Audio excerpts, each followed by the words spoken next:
Truth don't change nor pass away. You see what I'm saying? Right, right. Not for one. So now that we have what you see, how you see, being an African, what an African is to you, and we know what an African is to Tiffany. Um, Tiffany, I would like to ask you, Pan Africanism. Would you consider yourself a Pan Africanist? Would I consider myself a Pan Africanist? I don't really use the title as much. I would consider myself more of a Neo-African. However, I do And what's that? acknowledge a Neo-African, basically a new African. When I say about that, mean that we are that new breed of African because of the fact that we come from the lineage of those African people who was here, who was brought here, and then from there, they brought about their descendant, and their descendant came down the line. So that's something I created. I created that term, Neo-African. Oh, okay. Okay, so yeah, that's something I came up with. I came up with the That'll be a term whole Neo-African. community in a minute. Yeah, that's something I came up with. But I do really, yeah, Neo-African. Muhammad. It's gonna be a Yeah, whole community. Watch. but but yes, I do strongly align with Pan-Africanism because I understood the principle. I understand the history, and I understand what the founders were trying to get at when they created the concept of Pan-Africanism, and when they had their conferences and basically what they were doing. So I understood that they were pretty much closer to the idea. They was pretty much closer to the information. Now they didn't have all the information because of the time period they were in, and they didn't have the technology like they do today. Like now you can find all the information that you want. But Yeah. they had the right idea. They mind was on the right set. So yes, I do align a lot with Pan Africanism, and I have a lot of admiration for it because I understood the foundation with the principle it was standing on. It All right. was basically reawakening the minds, giving people a sense of identity. Correct. I Correct. get what you're saying. So All right. Yeah, correct. Yeah. Okay, so now I want to go into what is a Moor to you, R. Nil Bay.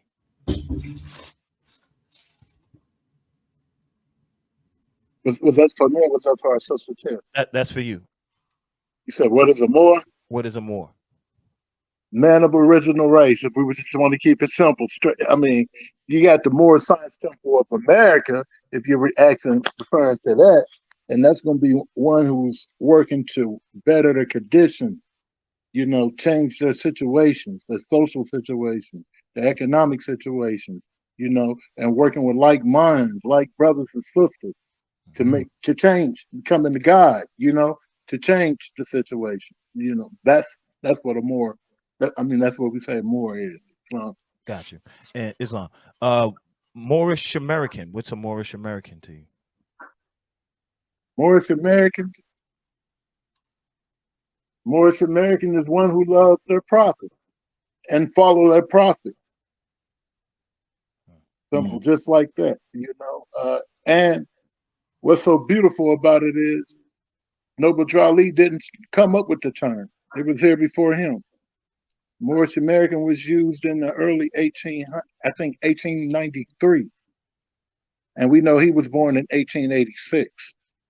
So he was connecting us back to our ancient forefathers. Okay. Islam. Now, Tiffany, what do you see as a Moor? Like, how do you see the word Moor? When you hear the word Moor, what pops in your mind? When I hear the word Moor, it goes back to the original term, one who is dark skinned or ebony complexion or whatnot. When I hear the word Moor, it goes back to, as I mentioned earlier, about those in the Northwest region, the area that was known as Maghreb, right? The Northwest Africans. When I hear the word Moorish American, right? I'm thinking of Noble Drew Ali, the Moorish Science Temple of America, but I'm also thinking of those who came up out that region, right? Those who align themselves with those individuals from the Northwest region, and also they combined the American nationality together. So at the end of the day, you like I said, technically speaking, that means you would identify being Northwest African without saying you're Northwest African because you're aligning with those people who originally came up out of those areas. But you claim to be a descendant from those from that area, and you align with your nationality, which is being American. Okay. So Good answer, I think. Now you were getting ready to say something, brother Arnel Bay? Oh no. All right. So I want to move on to the next question. Okay. How does Moorish teachings conflict with Pan African teachings? Anyone want to? I mean, that goes for anyone. Anyone, Tiffany or Arnel. Well, Noble Oh, Drawley said to Marcus Garvey that we are not a back to Africa movement. And a lot of issues in that society of Pan Africanism is dealing with issues and concerns more over there than over here. You see what I'm saying? Like a lot of brothers and sisters in the Moorish Science Temple of America are deep rooted into Pan Africanism.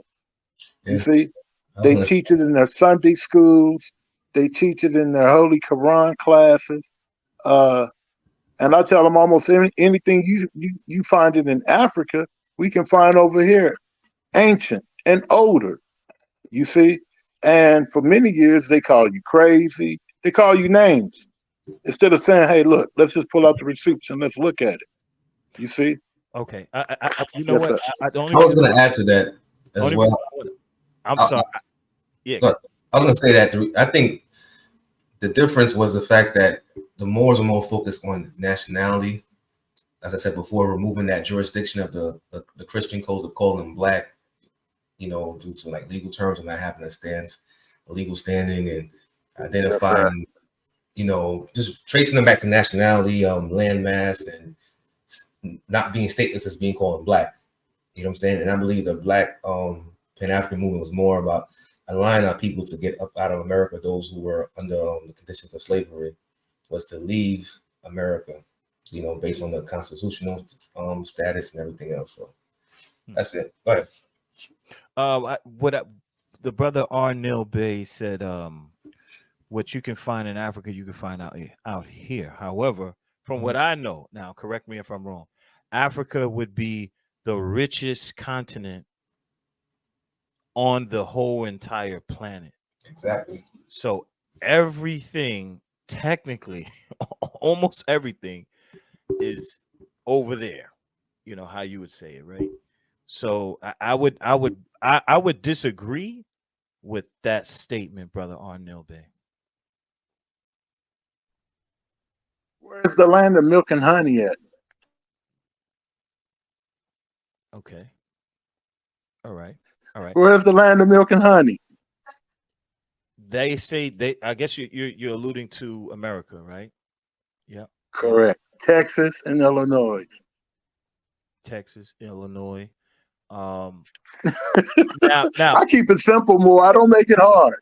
now that I understand, and you probably know more than me regarding those two states, and you probably know more about history here in America because you dedicated yourself to the studies of Moorish teachings, and I see that and I respect that. However, when it comes to animals, minerals, natural resources, uh, I don't I it couldn't really America couldn't really compare. Not at all. America can and I subscribe to the Prophet Noble Drew Ali's teachings. However, love truth. You know what I'm saying? Love truth. The truth is, when it comes to natural resources and things of that nature, Africa wins in that battle.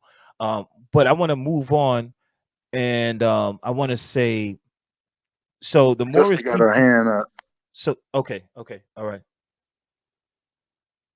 now I didn't get a chance to answer the question.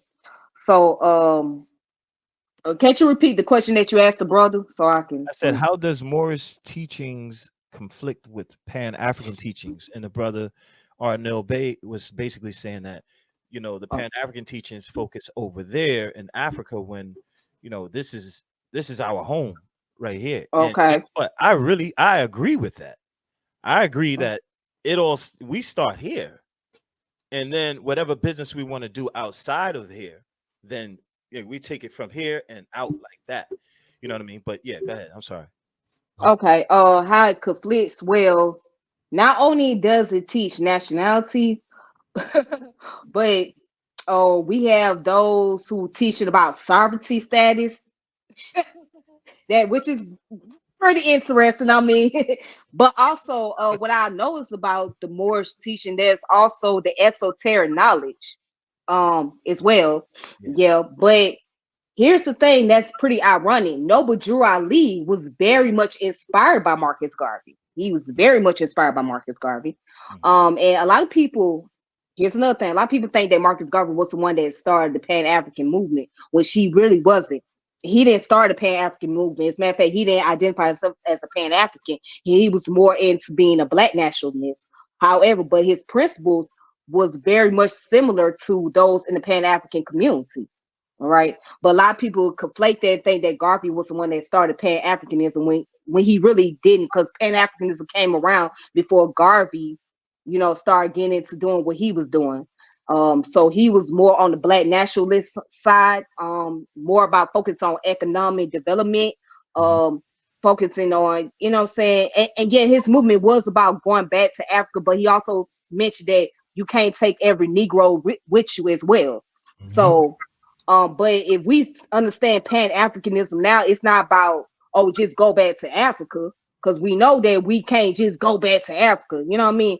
And you don't want to just go back to a country that you don't really know anything about. You want to at least learn the history first, take a visit, you know what I'm saying, have a vacation. Then, if you consider to move there, then that's fine. But you have to understand that Africa is not about a place, but it's also in us, it's in our heart. So Africa lives within us, as opposed to us just going back to the continent, just going into the land, but All right. yeah, so according to you, so it's all about just pretty much networking, connecting with everyone, well, not with everyone, but the people in the diaspora, people outside the diaspora, in the continent, all of that. That's what it's all about, networking. all right. So there's really no conflict there. I mean, like I said, it can bring about conflict when you got somebody talking about sovereignty status and saying that you got to come up with this status here in the United States. And we know that the sovereignty status concept won't work here because in order to have a sovereignty status, you have to go above and beyond paperwork and all of that. You know what I'm saying? So, so yeah, in a way it does bring some form of conflict. I mean, just think about it, it brings some conflict. What do you know what she's talking about when she's saying sovereignty status for something that some? Well, yeah, there's more that's actually teaching that sovereignty status. That's correction. Wait, you gotta have this. I'm sorry. Sorry, Tiffany. That's where the conflict comes in, because I think people from the outside of the movement, they don't really understand the differences in the movement and the different concepts that people have, like, and things of that nature. So, the whole sovereignty, but you kind of hit the nail on the head though when you was talking about it's not about paperwork. It's like real deep. It's like, Tiffany, whatever we got to rewind this because that was great. But brother Arnell Bay, can you elaborate on your thoughts on what you were about to say? I'm sorry. No, I just heard the sovereignty status that she kept speaking on. And I'm like, what is she talking about? I mean, those are some other people. I mean,